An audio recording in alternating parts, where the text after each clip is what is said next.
Hola, hola, ¿cómo están? Un gusto saludarlos. He querido hacer este capítulo especial del Ciudadano Germán respecto del proceso constitucional 2023 a puertas de las elecciones o del proceso eleccionario que tiene que ver con un plebiscito, ¿cierto? En este caso, la elección de la opción a favor de esta nueva propuesta constitucional 2023 o la opción en contra. No quise utilizar otras plataformas porque lamentablemente esas plataformas, si bien es cierto, son muy útiles, uno tiene que comunicar en 2, 3 minutos temas que son muy, muy sensibles. Así que prefiero hacer un video un poco más extenso, no tan extenso, pero sí que comunique mejor ciertas ideas de debate. Justamente porque yo no voy a plantear una visión ni hacia el a favor ni hacia el en contra, sino justamente informar para que cada uno de ustedes tome una decisión informada y democrática. Si vemos el origen de todo este proceso, uno podría hacer una línea de tiempo que va en el caso de 1980, ¿cierto? Con la promulgación de la Constitución que tiene vigencia en la actualidad en su origen, ¿ya? Esa Constitución ha sido cuestionada en términos de su legitimidad, pero ha regido durante décadas nuestro marco institucional. Sin embargo, en el año 89 ya se hizo una reforma importante que fue hecha con posterioridad al plebiscito que dio por iniciado la transición política desde el régimen autoritario militar a un régimen democrático. Eran necesarias esas reformas justamente para encauzar ese camino. Posteriormente se hicieron algunas reformas en el periodo del presidente Elwin y del presidente Federer. Sin embargo, las reformas más sustantivas se realizaron bajo la administración, el gobierno del presidente Ricardo Lagos Escobar. De tal forma que en el año 2005 se promulga la constitución vigente, que tiene origen en 1980 obviamente, con una serie de reformas y es por eso que también la constitución actual tiene la firma de Ricardo Lagos, el presidente, y no de el general Augusto Pinochet. Ahora bien, pese a esas reformas, todavía durante todo este periodo hubo una discusión respecto de la legitimidad y para algunos sectores, principalmente más políticos que sociales y principalmente asociados a algunos sectores de centro y con énfasis en la izquierda, de tener una nueva constitución.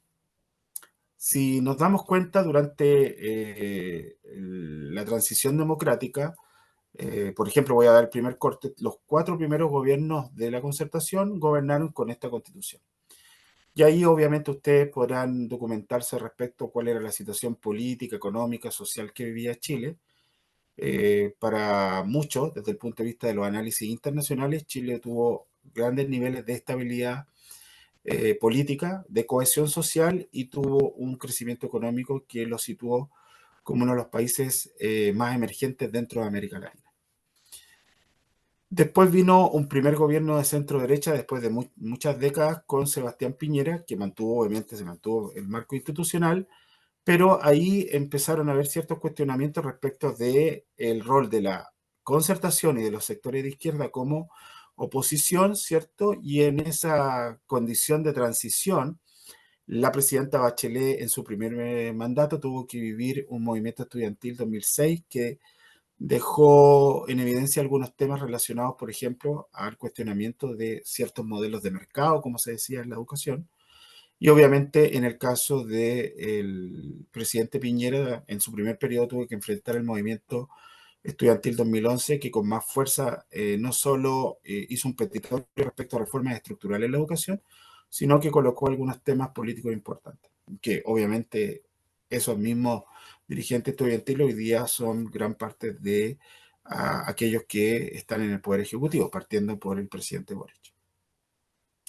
Y en el mandato, en el segundo mandato del presidente Piñera, y previo a eso, después que el segundo mandato de la presidenta Bachelet había sido un poco complejo en términos económicos, se quiso iniciar alguna reforma desde el punto de vista estructural que no funcionaron por diversas razones, se generó, o sea, ya se venía generando un proceso bastante complejo en términos de que esa cohesión social o esa estabilidad política ya no era la misma de antes. Pero hasta el 2019 no era tan sustantivo ese análisis. Sin embargo, todos sabemos que en octubre del año 2019 vino un movimiento fuerte, ¿cierto? Que tiene distintos nombres, el principal, estallido social, algunos hablan de insurrección u otro tipo de conceptos, pero lo que ocurrió fue algo trascendental en la historia del país porque ha sido la crisis institucional más importante desde la vuelta a la democracia, ¿cierto?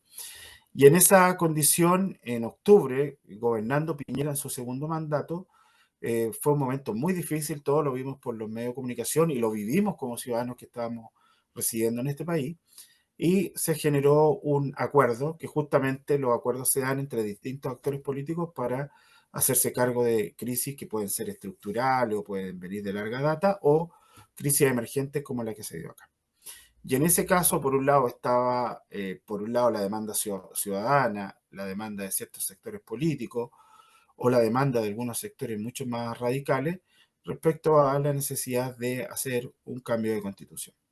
Para algunos eso fue forzado, para otros no, pero fue una situación que este gran acuerdo planteó en términos de preguntarle a la ciudadanía avanzar hacia un proceso constitucional, primero haciendo un plebiscito de entrada, estableciendo si se consideraba de que debía avanzarse a tener una nueva constitución, y la pregunta de ser así efectivo, ¿quién la debía redactar? Si un órgano mixto de ciudadanos democráticamente elegidos y parte del Parlamento, o el 100% de ciudadanos elegidos.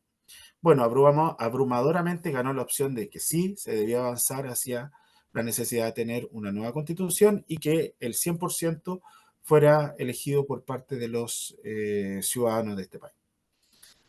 Se realizaron esas elecciones, se conformó un mecanismo electoral, ¿cierto? Y finalmente se constituyó en el año 2022 esta convención constitucional, ¿cierto? Y que dio origen a la primera propuesta.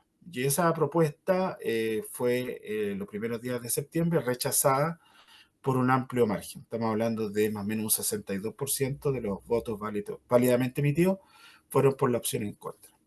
Si tomamos en consideración el acuerdo inicial de octubre del 2019, decía expresamente que de ganar la opción apruebo, se iniciaba todo un proceso legislativo y de estructuración para promulgar una nueva constitución. Y de ganar la opción rechazo, se mantenía la constitución vigente y se avanzaba en otros temas institucionales. Pues bueno, ganó la opción rechazo, pero sin embargo el presidente Boric hizo una convocatoria a un nuevo proceso constitucional, lo que trajo voces a favor y voces en contra. Las principales voces en contra estaban planteadas de que ya el proceso estaba viciado en su origen porque la ciudadanía había votado rechazo y por ende se debía respetar el acuerdo. Pero por otro lado se planteaba, y comandado por las palabras del presidente Boric, de que debido a los problemas de gobernabilidad y estabilidad política que estaba viviendo el país, era necesario avanzar en una nueva oportunidad o un nuevo proceso. Y así ocurrió. Se hicieron nuevamente las elecciones, no hubo plebiscito de entrada, se eligieron a los nuevos integrantes, ¿cierto? Y se dio origen al proceso constitucional 2023. Trabajó, pese a algunos cambios respecto del año 2022, se trabajó primero con delimitar lo que se llamaban los bordes constitucionales, ¿cierto?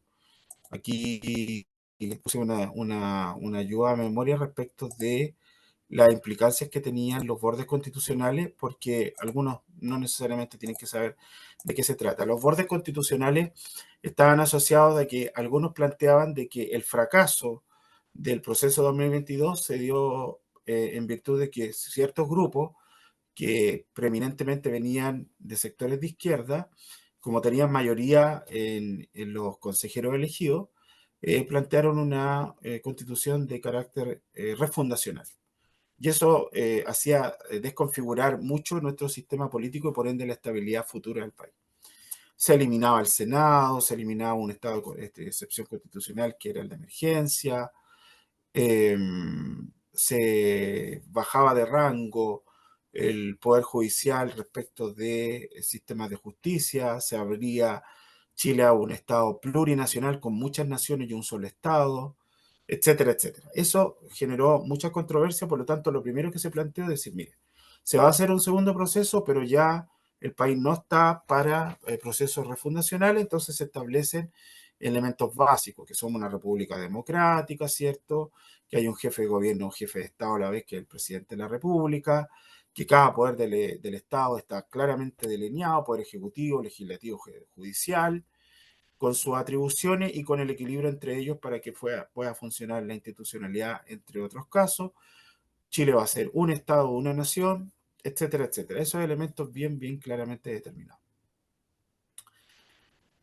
Y para reforzar ese tema se planteó una comisión de expertos que antes de que trabajaran estos consejeros democráticamente elegidos, se plasmó un borrador desde los expertos justamente para hacer un trabajo de entrada para los consejeros y obviamente respetando los bordes constitucionales. Y de ahí vino el trabajo de la actual convención, comisión, tiene un nombre específico, pero algunos lo llaman de distintas formas, y hacia ya finales de octubre, noviembre, se le entregó en noviembre oficialmente al presidente de la República la propuesta sobre la cual se va a votar el 17 de diciembre en Chile. ¿Ya? Y sobre eso, obviamente, se cambió el nombre de la opción en el voto, no se dice apruebo o rechazo, sino que a favor de esta nueva propuesta y en contra de esta nueva propuesta. ¿Ya? Y aquí me voy a centrar en los elementos de debate. ¿Ya? Voy a plantear algunos elementos respecto de lo que plantearon la opción a favor. La opción a favor establece, entre otras cosas, es que efectivamente se respetan los bordes constitucionales y al respetarse esos bordes constitucionales no estamos frente a una apuesta riesgosa para el equilibrio institucional del país y la gobernabilidad, que es las condiciones para que el país funcione adecuadamente, ¿cierto? Y entre ellos se hace una propuesta para mejorar las condiciones de control migratorio y expulsión de extranjeros ilegales en el país, sobre todo aquellos que han cometido algún delito. Se planteó algo que generó mucha controversia, el tema de la eliminación de las contribuciones a la primera vivienda. Algunos dicen que solo eso beneficia a la clase alta y algunos dicen que si bien es cierto, preeminentemente beneficia a los sectores de más ingresos, también hay una clase media, ¿cierto? Que hoy día, por ejemplo, adultos mayores que fueron clase media, tienen bajos ingresos y les cuesta pagar sus contribuciones o definitivamente no están en condiciones de poder hacer el seguimiento anual 4 veces al año para poder pagar sus contribuciones. Entonces algunos decían que era adecuado y otros, como después lo vamos a ver, eso afecta, por ejemplo, el financiamiento de los municipios.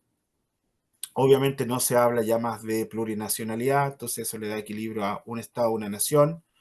Se establece que, si bien es cierto, hay una paridad, es una paridad de inicio, no necesariamente una paridad de salida, que muchas veces para los que defienden esta propuesta a favor, hace muy forzosa la elección. Se genera en la institucionalidad toda una institucionalidad para combatir la corrupción y una agenda anticorrupción, ¿cierto? Estoy planteando lo que oficialmente dice la gente a favor. No estoy diciendo que yo esté de acuerdo con esto ni nada de eso, sino que yo estoy comunicando, ¿ya? Se elimina el pluralismo jurídico, por lo tanto hay igualdad ante la ley. Se crea la Defensoría de las Víctimas, algo que también algunos lo han visto de buena forma porque el sistema judicial chileno consagra el derecho al debido proceso, a la defensa, ¿cierto?, de quien ha sido imputado o está siendo observado por alguna posibilidad de delito, ¿cierto? Pero en este caso se plantea una defensoría de las víctimas, aquellos que han sido víctimas de robo, de portonazos, de encerrona, etcétera, etcétera, por dar ejemplo.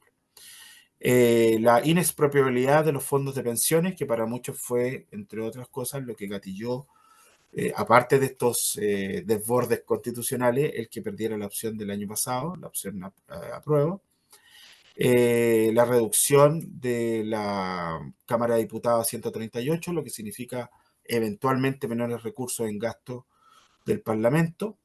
Se establecen quórums de reforma de 3/5 a la Constitución, ¿cierto? Y se genera un concepto que fue muy defendido por los manifestantes a favor, que es el concepto de libertad. Esa libertad en el sentido de tener opciones de elegir un plan de salud público o privado, de una provisión de educación pública privada y también de establecer mecanismos que aseguren la opción de acercarse a un fondo de pensiones público o un fondo de pensiones privado, o un sistema que también ha traído muchas controversias, ¿cierto? Eh, Se mantienen los estados de excepción constitucional, no se elimina el estado de emergencia y se quedan claramente definidos los 4 estados constitucionales, ¿cierto? El de asamblea, el de sitio, el de catástrofe y el de emergencia. Se promueve una sala de cuna universal, un acceso igualitario a cargos públicos entre hombres y mujeres, ¿cierto? Y se promueve también la igualdad salarial entre hombres y mujeres en términos de las mismas condiciones de formación, de funciones, etcétera, etcétera, ¿cierto? Eso a grandes rasgos se plantea, entre otros, también el respeto al himno nacional, a los emblemas nacionales, ¿cierto? Y en ese sentido, más otros elementos, se configura la propuesta de quienes están a favor, ¿cierto? Y por otro lado, está lo que es el movimiento de la opción en contra. Las personas que están planteando la opción en contra, por ejemplo, uno de los principales cuestionamientos es que en esta propuesta constitucional se plantea y se protege la vida del derecho de quien está por nacer. Y al plantearse ese cambio de quién está por nacer, efectivamente para muchos se plantea el riesgo de inconstitucionalizar la actual ley que permite el aborto bajo 3 causales. Hay personas que dicen que no, por ejemplo, Carlos Peña, un destacado intelectual chileno, uno de los grandes referentes del análisis político y sociológico en Chile, dice que no, que efectivamente la protección de un derecho no implica el que se vaya a derogar la ley, pero para muchos, y sobre todo aquellos que están con la opción en contra, dice que sí, que puede estar en peligro el que no se pueda aplicar la ley de aborto bajo 3 causales, y eso sería un retroceso al derecho de las mujeres frente a estas 3 causales determinadas por ley. Después se plantea también en la opción en contra que tanto la provisión, al plantearse la Constitución una provisión, una opción de provisión pública y privada, al plantearse la privada, se constitucionalizan tanto las AFP como las ISAPRES, porque queda de manifiesto que frente a temas tan importantes de interés público como la salud y las pensiones, al decirse que pueden ser entes privados, se constitucionaliza. Algunos dicen que no es así porque no está en expreso, lo que se plantea es la opción, la libertad, y algunos dicen, los que están en la opción en contra, de que implícitamente lo que se quiere es proteger este modelo de ISAPRES y de AFP. Así que ahí lo dejo para que ustedes lo analicen. Después, los que están en la opción en contra dicen que implícitamente hay un artículo que permite que el rodeo tenga amparo constitucional. Ustedes saben que todos los temas relacionados con los movimientos pro animal, de protección a los animales, de ley, por ejemplo, la ley Cholito, avanzó mucho en la protección de los animales y también en otras leyes de la conservación del medio ambiente. En específico acá, una de las normas establece de que los habitantes de este país que tengan nacionalidad y ciudadanía chilena deben respetar los emblemas nacionales, sus escudos, hasta ahí no hay controversias, pero en una parte dice que el Estado deberá promover y garantizar el que se respeten, por ejemplo, la manifestación y la realización de deportes criollos. Y al decir la palabra criollo, el rodeo está planteado como un deporte criollo, entonces estaría salvaguardado por la Constitución y eso a muchos movimientos no les gusta para nada.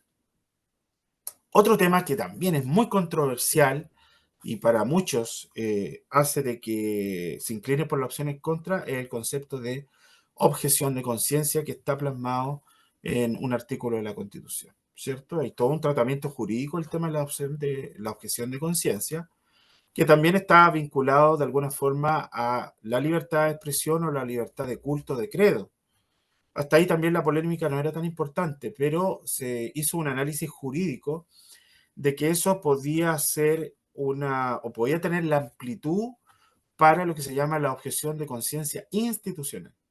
Y ahí las cosas se complican para aquellos que defienden las opciones en contra, porque una cosa es la objeción de conciencia personal, respecto a algo que tiene que ver con una decisión mía individual, que atenta o que promueve mi libertad, a una objeción institucional. Porque en el caso de una objeción institucional, por ejemplo, algunos manifiestan de que una escuela que promueve ciertos valores o ciertas creencias no estaría aceptando a niñas que queden embarazadas o a personas que pertenezcan a una etnia. Estoy poniendo ejemplo. O una clínica respecto a alguna situación de salud en especial, etcétera.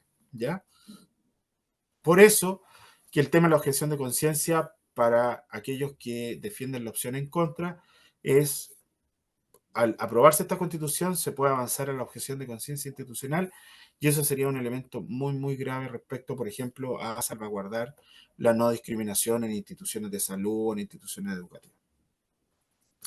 Después, otro tema que yo lo miré mucho, ya que estoy muy vinculado a los temas de economía, de políticas públicas, el tema que se plantea de que en varios lugares donde se hace, si bien es cierto, se establece un Estado social de derecho, después se dice que la forma de abordar ciertos derechos sociales, por ejemplo, la salud y la educación, por nombrar los casos más emblemáticos, se puede hacer a través de la provisión, de la entrega, a través de operadores o entes públicos o privados.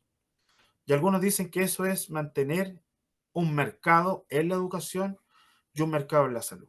¿Ya? Este también es un tema muy controversial porque, si bien es cierto en términos lineales, no dice eso la Carta Constitucional, abre un debate a algo que también podríamos conversar, que es la limitancia o la delimitación entre las funciones que cumple una constitución respecto de lo que hacen las políticas públicas. En este caso, lo que se plantea es, frente a un tema en que el Estado debe promover y asegurar ciertas condiciones, lo hará a través de entidades públicas y privadas. Para la opción en contra, eso significa, al hablarse privado, mercantilizar la provisión de esos derechos sociales y por ende en contra, dicen ellos. ¿Ya? Otro tema que, bueno, ha tenido muchas controversias porque hubo un grupo de profesores de derecho constitucional, expertos en derecho constitucional, que planteaban de que esta eh, propuesta tenía muchas restricciones en el ejercicio de el combate contra el narcotráfico, contra el terrorismo, contra todo el tema asociado a temas delictuales muy, muy complejos, ¿cierto? Con argumentos bastante sólidos y eso también lo tomaron sectores de la opción en contra para decir, mire, aquí podrían estar amparados bajo la ley de una redacción constitucional no profunda o ambigua esta situación y eso obviamente no se debiera aprobar. Y también aparece el cuestionamiento respecto a la famosa, el concepto de los papitos corazón, porque como se establece en esta constitución que los fondos de pensiones no son embargables por el Estado bajo ninguna posibilidad y bajo ninguna causal o circunstancia, algunos dicen, bueno, actualmente el mecanismo que se está utilizando de judicializar a aquellos que deben pensiones, a padres que deben pensiones o a progenitores que deben pensiones, se les tomaba de retiros de AFP y por ende se podía pagar, en este caso, a la persona que estaba demandando esos recursos en beneficio de los niños. Entonces, en este caso, eso no podía ocurrir y entonces también un argumento que incorporan a la opción en contra. Después el tema de la protección de los niños. Si uno lee bien la propuesta constitucional, quedó establecido de que toda persona menor a 18 años tiene la categoría de niño o niña. Por lo tanto, para algunos dicen que esa situación genera una ambigüedad porque antes del periodo de los 18 años, donde en términos legales se establece la mayoría de edad en Chile, hay una serie de fases específicas que deben estar específicamente planteadas para que después lo tome otras leyes y las políticas públicas ya hagan tratamientos específicos focalizados a temas de infancia, a temas de adolescencia, etcétera, etcétera. Por lo tanto, al tener una categoría todo de niño o niña, antes de los 18 años como un gran bolsón, genera también elementos de aquellos que están en la opción en contra. Y otro tema en esa salvaguarda de derechos que en la Constitución actual están planteados en el artículo 19 de la Constitución, todos los derechos constitucionales, se habla del tema del agua. Porque si bien es cierto, queda en expreso, ¿cierto? Salvaguardar bienes que son de interés nacional y por ende nadie puede apropiarse de parques, de mares, de ríos, ¿cierto? Arbitrariamente del agua, sí se establece ciertas restricciones respecto de lo que es los derechos de agua, que efectivamente los derechos de agua se respetan porque están vigentes hoy día, amparados por las leyes específicas, ¿cierto? Y en el paraguas constitucional, y para algunos dicen eso significa seguir teniendo los problemas que se han visto muchas veces en donde los privados abusan o hacen uso, según ellos, de estos bienes que debieran ser públicos por naturaleza y jamás en opciones de privatización. Por lo tanto, también es una opción o es un elemento que se agrega a la opción en contra. ¿Ya? Y así, tanto para la opción a favor de lo que acabo de comentar, del respetar los bordes constitucionales que le dan estabilidad al país, más estas normas que acabo de explicar, y por el contrario, la opción en contra, con todos estos elementos que yo planteo, se hizo una campaña de medios, en la radio, en la televisión, que para muchos dejó la sensación de que ambas franjas no decían toda la verdad o la interpretación. Cosa que es verdad, porque es verdad en qué sentido, que efectivamente los cuerpos legales siempre tienen un ámbito de lo que dice la ley escrita y después viene la interpretación. Por lo tanto, frente a un debate que no solamente tiene aristas legales, sino que también políticas, efectivamente cada una de las franjas con su respectivo staff hacen ciertas evaluaciones respecto a ciertos temas y los plantean. Voy a dar un solo ejemplo. La constitución actual, la propuesta, no plantea en explícito de que la educación superior vaya a ser gratuita. Dice claramente que la educación básica y media se asegura hasta los 12 años de escolaridad, enseñanza básica y media, o lo que corresponde, enseñanza básica y media, y debe ser provista por el Estado y de forma gratuita, ¿cierto? Sin embargo, no aparece en expreso la educación superior. Entonces, para la opción en contra, eso significa que se acaba la gratuidad, esa gratuidad que se empezó a implementar con el gobierno de la presidenta Bachelet II en el año 2016. Se hicieron las leyes que correspondían en el año 2015 y se empezó a aplicar progresivamente, de acuerdo a lo que planteaba la ley, a un grupo importante de miles de estudiantes de educación superior que han ido sumándose en los últimos años, pero que se han ido manteniendo en el gobierno de Bachelet II, en el gobierno de Piñera II, y ahora en el actual gobierno del presidente Boric. ¿Ya? Entonces, para la opción en contra, como no sale, se pierde.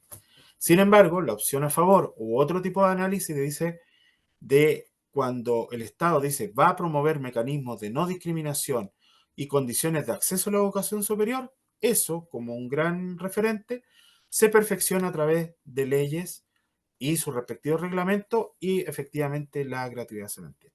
¿Ya? Ahora, yo para incorporar al análisis eso, para que no se plantee de que yo tengo un sesgo con mi análisis, voy a hacer la siguiente reflexión. Hoy día, con la actual constitución política vigente, que no consagra la educación superior gratuita en expreso, tenemos gratuidad, ¿cierto? ¿Y por qué? Y aquí también es un análisis o una crítica personal que yo le hago a los dos procesos constitucionales, tanto el 2022 como el 2023, es que hay una confusión en el texto respecto del rol que tiene una constitución política como la fuente formal del derecho más importante en su imperio, el imperio de la constitución por sobre el resto de las leyes, y su función que es generar las directrices generales del ordenamiento institucional, ¿cierto?, del país, las atribuciones y las prerrogativas de sus órganos colegiados, de sus poderes del Estado, de los mecanismos electorales, de ciudadanía, de nacionalidad y ciudadanía, del aseguramiento de derechos, de las obligaciones constitucionales, de las formas de enmienda, de las instituciones de rango constitucional, hasta ahí todo bien. Pero después, cuando está ese gran paraguas, existe una condición que tiene que ver con la ejecución de las políticas públicas y las políticas públicas basadas en políticas de Estado y en políticas de gobierno. Y esa condición, si uno ve los dos escenarios, tanto el 2022-2023, se confunden, ¿cierto? Entonces, por eso algunos dicen, mire, ¿por qué debe decir la norma explícitamente eso si eso después es una preocupación de la política pública y de las leyes? Para eso Bachelet 2, en su periodo 2, primero generó todo un marco legal, todo un marco de financiamiento con la reforma tributaria, que a lo mejor no funcionó tan bien, pero en la lógica funcionaba bien. Primero, asegurar los recursos para un gasto permanente y un marco legal específico para darle fortaleza a la institucionalidad de esta nueva política pública que era la gratuidad. ¿Ya? Así que es un tema que ustedes tienen que considerar importante a la hora de analizar los pros y los contras de las propuestas en términos de si van a votar a favor o van a votar en contra, o eventualmente, porque también es un legítimo derecho, votar nulo o votar en blanco. Cada una de esas opciones tiene ciertas implicancias o ciertas lecturas. Más allá de que algunos dicen, oye, ¿cómo voy a votar nulo, hacer la fila para votar nulo? Una persona tiene el legítimo derecho, por ejemplo, a manifestar el descontento de que este proceso no lo representa o eventualmente tiene ciertos sesgos o vicios y puede votar nulo, es su legítimo derecho. O otras personas tienen el legítimo derecho para votar en blanco, es decir, mire, la verdad que hasta acá, junto a al nutrido material, más allá de la propuesta formal constitucional que partió con los expertos, que siguió con aquellos que fueron elegidos democráticamente, más allá de eso, una cantidad de información, ¿cierto? Bueno, algunas no de tan buena calidad o fake news de plano, u otras que abran al debate como lo estoy tratando de hacer yo, votan en blanco porque ninguna opción me representa o la verdad es que no estoy claro. Totalmente legítimo. Y ahora, para terminar el video, voy a hablarle a la gente que va a votar o a favor o en contra. Entonces aquí hablamos de los famosos escenarios, de los probables escenarios que se van a dar a contar de tener los resultados de la elección del 17 de diciembre de este proceso constitucional 2023. Primero, ¿qué pasa si gana la opción a favor?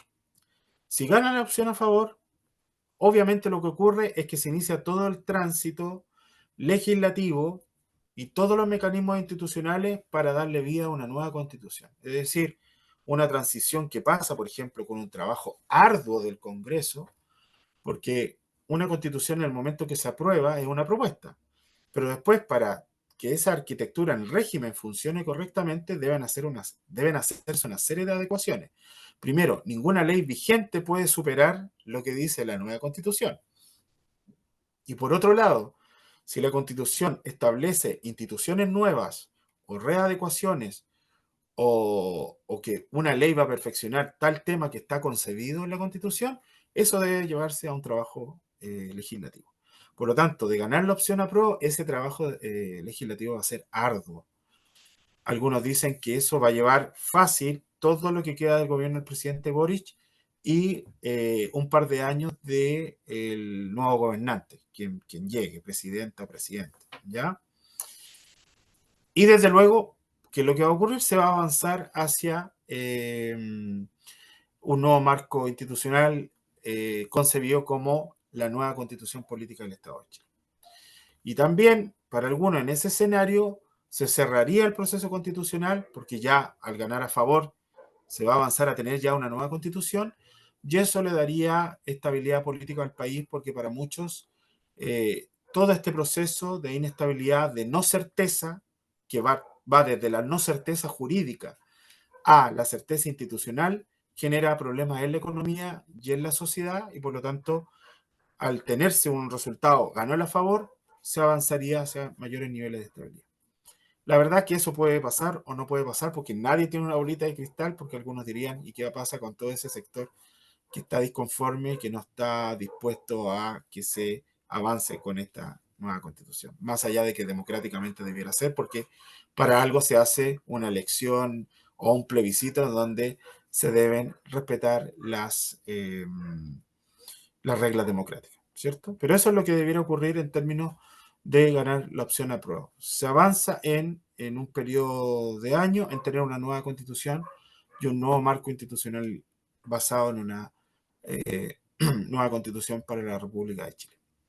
Y si gana la opción en contra, también el escenario que se planteó en el acuerdo de octubre del 2019, que si bien es cierto no se respetó el año pasado, este año debiera respetarse, es decir, se acaba el proceso constitucional y nos quedamos con la actual constitución vigente, ¿cierto? Que tiene origen en el año 80, ¿cierto? Pero que está firmada por Ricardo Lagos con importantes reformas hechas en democracia. Pero nos quedamos con esta constitución, la que está en azulito, por decirlo de alguna forma, ¿ya?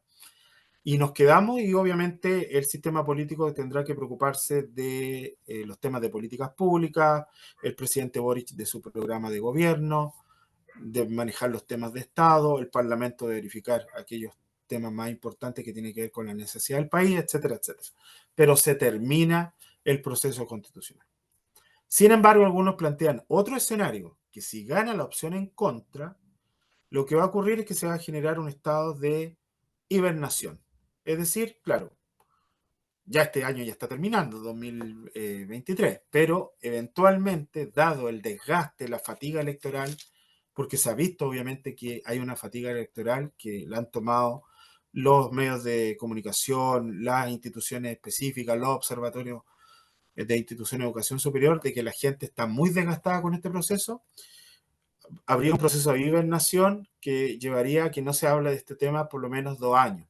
Nadie tiene una fecha exacta, pero por el momento no se hablaría más del tema, pero más adelante sí volvería a conversarse el tema para intentar un nuevo proceso constitucional, o algunos dicen, de algunos sectores de izquierda, avanzar hacia tener una asamblea constituyente. ¿Ya? Como yo ni nadie tiene una bolita mágica, lo que yo no puedo decir que va a ocurrir eso, pero si me dicen, ¿es un escenario? Sí, es un escenario. Si gana el en contra, se puede cerrar definitivamente el proceso como debiera ser de acuerdo al acuerdo del 2019, o eventualmente porque ningún proceso se cierra por decreto, y aquí les voy a hablar como sociólogo. Los procesos sociales, las estructuras sociales son dinámicas y los procesos políticos también. Por lo tanto, si el día de mañana alguien o un movimiento o eventualmente un nuevo estallido social, qué sé yo, dice queremos avanzar a un nuevo proceso, ahí se verá cómo en la emergencia se va a analizar, pero es un escenario probable. Y eso abre, y con esto termino, el que usted tome conciencia de que si bien es cierto, lo que hay que votar en el plebiscito es el contenido del texto y si aprueba o no el contenido del texto para tener una nueva constitución, tenga siempre presente de que esto también tiene efectos políticos, sociales y económicos. Porque la sociedad, la economía y la política están totalmente imbrincadas, ¿cierto? Basta ver lo que está viviendo el proceso Argentina con un nuevo gobernante, ¿cierto? Y todas las noticias que se hablan respecto de esta nueva carta de ruta y todo lo que va a ocurrir en términos económicos, políticos y sociales en Argentina. Acá lo mismo, desde luego. Cualquier escenario que se dé a partir de los resultados del plebiscito van a traer consecuencias políticas, económicas y sociales. Y aquí yo no voy a decir si van a ser buenas o malas porque sería sesgar mi análisis. Lo único que quiero decir es que nuestro país, como cualquier país que quiere avanzar, debe lograr en lo político gobernanza y gobernabilidad. ¿Qué significa gobernanza? Que tengamos un gobierno que esté legítimamente en ejercicio del poder, como lo está, por ejemplo, el actual gobierno, y que tome decisiones en función de los intereses del país y ejerza su gobernanza, su plan de gobierno. Gobernabilidad, que existan las condiciones totales en el país para avanzar en políticas de acuerdo, de consenso, de mirada de largo plazo, etcétera, etcétera, para que se pueda siempre salvaguardar los intereses del país más allá de ideas políticas preconcebidas o de ciertos sectores. Eso es gobernabilidad. No se puede avanzar sin gobernabilidad y sin gobernanza porque efectivamente se generan situaciones que otros países lo han vivido muy difícil. En lo económico, la economía es un medio. Y como es un medio, debe estar al servicio del desarrollo de la sociedad. Por lo tanto, cualquier país debe crecer, tener un crecimiento adecuado, tiene que tener un crecimiento sostenible, tiene que tener un equilibrio con las variables macroeconómicas de la inflación y el desempleo. Gracias a Dios, la inflación en Chile se ha ido controlando nuevamente. El desempleo es un problema complicado porque han subido los números. El empleo informal y todos esos temas, así que es un tema delicado. salvaguardar la política fiscal y económica, porque la política fiscal le da estabilidad a lo que va a ser un gobierno en plasmar las políticas públicas, porque si no queda en letra muerta lo que uno quisiera hacer. Por lo tanto, cuidar la política fiscal es fundamental, los dineros del país. La política monetaria lo mismo. Hemos visto como en otros países vecinos 100, 200, 300, 500, 1000% de inflación en distintos lugares del país, de un país, y eso devasta a cualquier país, a cualquier sociedad. Por lo tanto, tenemos que preocuparnos de la economía. Y en lo social, volver a tener esa cohesión social que teníamos antes.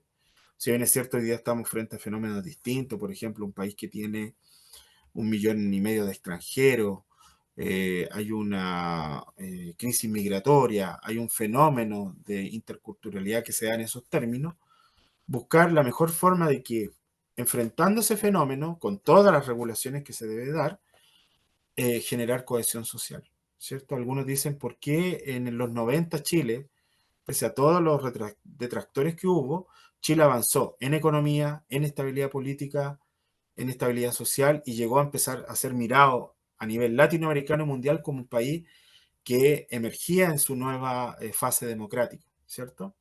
Y es porque, independiente de quienes estuvieron en el gobierno, tanto gobierno de oposición y el país entero y los trabajadores y todos pusieron lo mejor de sí, pese a todos los problemas que todavía están vigentes y que todavía no están del todo resueltos, pero hubo una voluntad, y esa voluntad permitió que existiera movilidad social, la cantidad de personas que entraron a la educación superior, que avanzaron de tramos socioeconómicos, etcétera, etcétera, ¿cierto? Por lo tanto, quien gane, o la opción que gane, lo que nosotros esperamos es que existan alturas de mira de quienes gobiernan, de los sectores políticos, de los sectores sociales, para volver a tener la estabilidad y la prosperidad política, social y económica que en algún momento teníamos. Eso es lo que esperamos todos desde cualquier trinchera o desde cualquier postura, desde el mundo de la idea, desde el mundo de la academia, desde el mundo de los políticos, del mundo de los movimientos sociales o del movimiento de los ciudadanos comunes y corrientes, que lo que quieren es tener las condiciones para desarrollar su proyecto de vida y por ende promover también el desarrollo del país. Así es que ojalá, a lo mejor es extenso este video, pero era importante plantearlo. Si a alguien le hace sentido esta reflexión, probablemente va a tener más herramientas para abordar algo que es difícil, porque leer una constitución es difícil. Yo también cada vez que la leí, la del año pasado, la propuesta, la de este año, me hice asesorar por expertos, busqué, indagué, y aún así uno siempre queda con ciertas dudas. Pero tiene ya un marco más general para, primero, darle la relevancia que tiene, por la importancia que tiene para el futuro del país, y obviamente porque uno es un ciudadano que tiene el legítimo derecho a manifestarse en términos de su voto, de ejercer democracia y de ejercer ciudadanía. Así que ojalá lo más importante es que le vaya bien a Chile, a toda su gente, a todos los que viven en este país, y esperemos que pase lo que pase, exista la altura de mira para seguir mejorando y volver a reencontrarnos con ese umbral de desarrollo que en algún momento tuvimos. Que estén muy bien, un gran abrazo. Bye bye.